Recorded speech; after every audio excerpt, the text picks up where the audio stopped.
Yeah, wow, all those years ago, Bernie, when we decided that this idea was just too good, we had to spread it with the world, and I really recognise that Taronga Conservation Society Green Grant was a real vote for us. It really made us feel like, wow, this idea can make a difference. And fast forward 8 years, we have made a difference. We've got some really interesting analysis that we've been performing lately, which has shown that we're actually getting participation in that hashtag, Take3for the Sea. Make sure you use it, in 129 countries around the world. So definitely a few proud moments when you realise you've had such a great reach.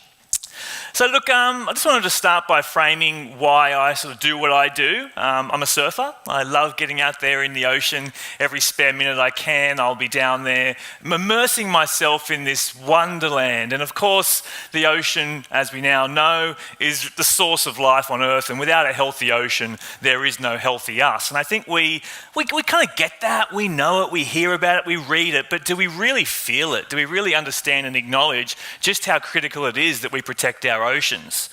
Because around the world, we're seeing the way that we're treating our oceans. It's incredibly disrespectful. We're taking everything that we want from the oceans, and then we're just giving it back all that we don't.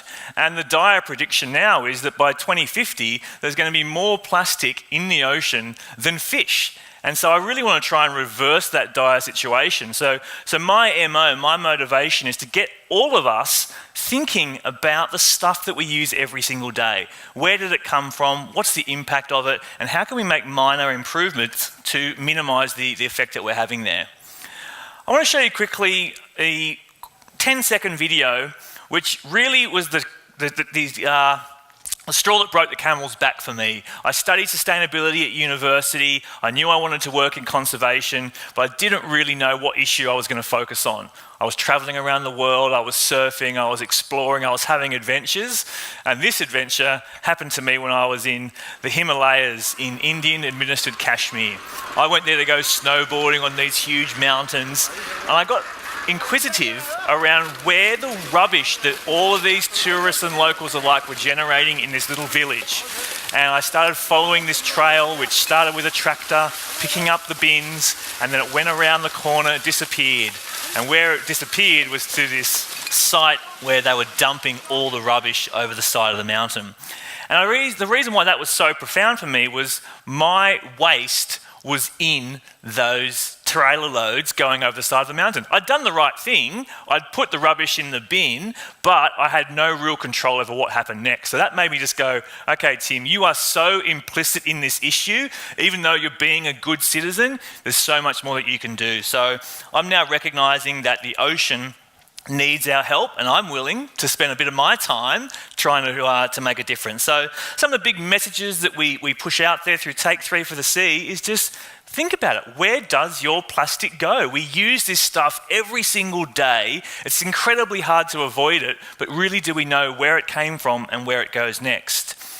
And the big moment for me, in once I started my journey in getting behind Take3for the Sea, was seeing the impact on wildlife. No one, I think, out there wants to know the impact that this plastic is having, but increasingly we're getting photographs and videos coming forward, like this particular example here from Chris Jordan, who's now made an incredibly compelling feature documentary called Albatross.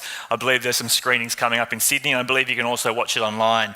But once again, when I looked at this photograph of this albatross, I was like, who's to say that plastic bottle cap wasn't one that I used once upon a time, that made it into the ocean and then started journeying on the ocean currents to one day find its way into this animal. So now whenever I see a bottle cap, I pick it up straight away.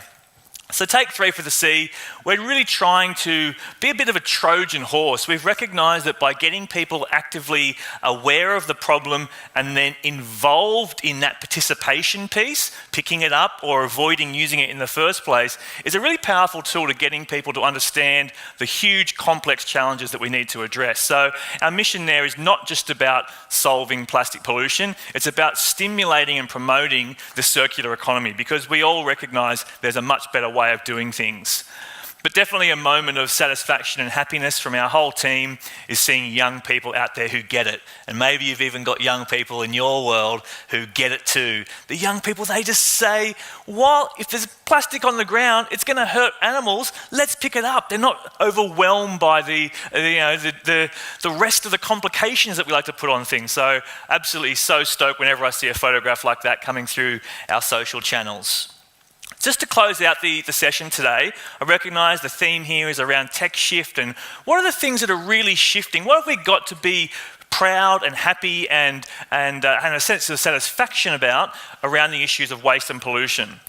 Well, the big one, obviously, is that waste is the new black. As someone who's been campaigning on these big ideas for a long time, you have no idea how satisfying it is to see the war on waste succeeding so well, to see mainstream media like The Project taking up these campaigns, and it's translating into a positive difference. And if you haven't heard, War on Waste Series 2 is coming up on the 24th of July, and let's go and rattle some more cages because nothing has succeeded in doing that in this country like I've ever seen than War on Waste.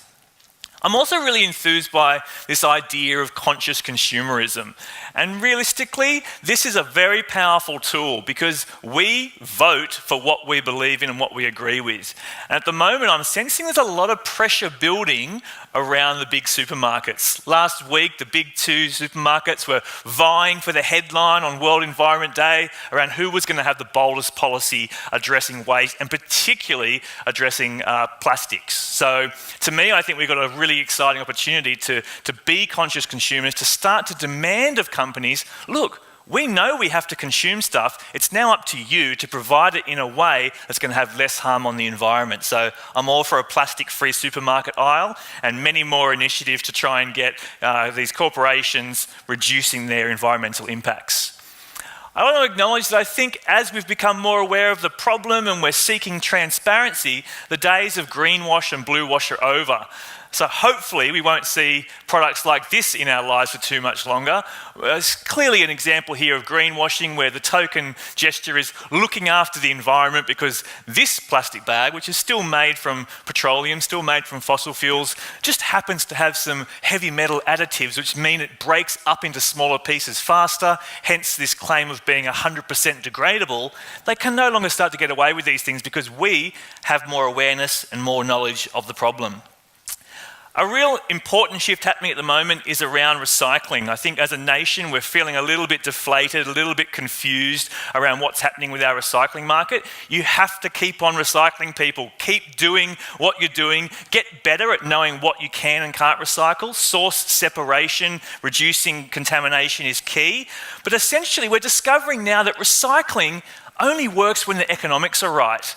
For the last few decades, the whole marketplace has been, well, we've gone and got the recycling through the bin now, it's gone through the recovery facility, it's sitting there in big bales of blocks of plastic and aluminium and cardboard, then someone has to buy it. And at the moment, it's much cheaper and easier to get your hands on virgin resources than it is to deal with messy, mucky recycling. So it's all been getting shipped back to Asia where people did want to process it.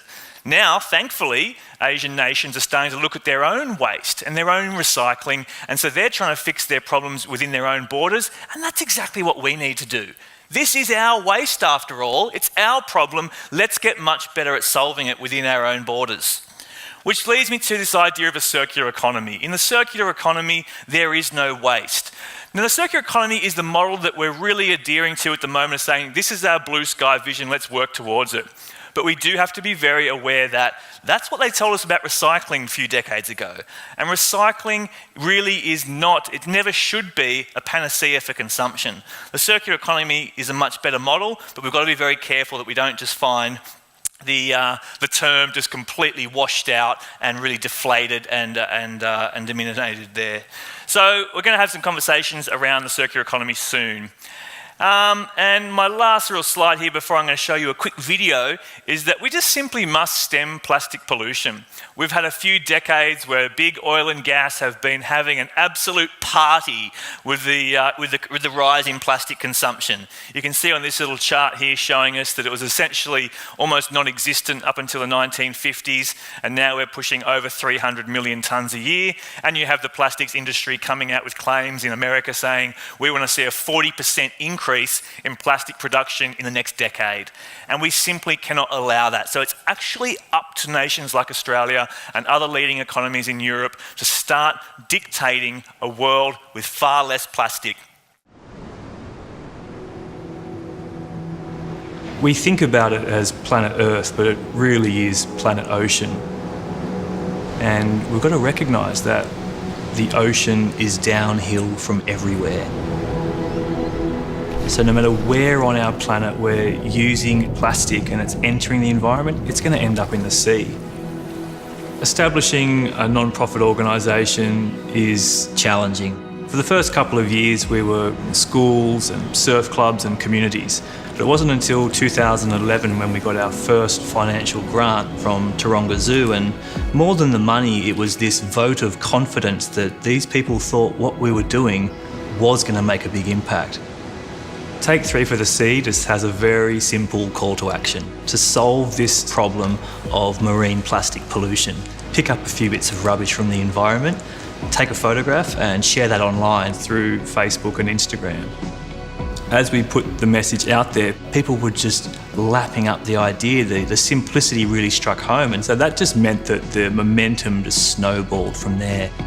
Suddenly there's images from Costa Rica or from Glasgow in Scotland and Hawaii, and it was at that point I was like, wow, this can really spread. And as we started to see the growth in the Take 3 for the Sea hashtag, I started to realise it was a really powerful tool for not just understanding our reach, but also measuring our impact. I think what we've done that's quite remarkable with Take 3 is given everyone a community to feel like they're part of, and to now be able to show that we're creating real change, it gives me so much hope for the future.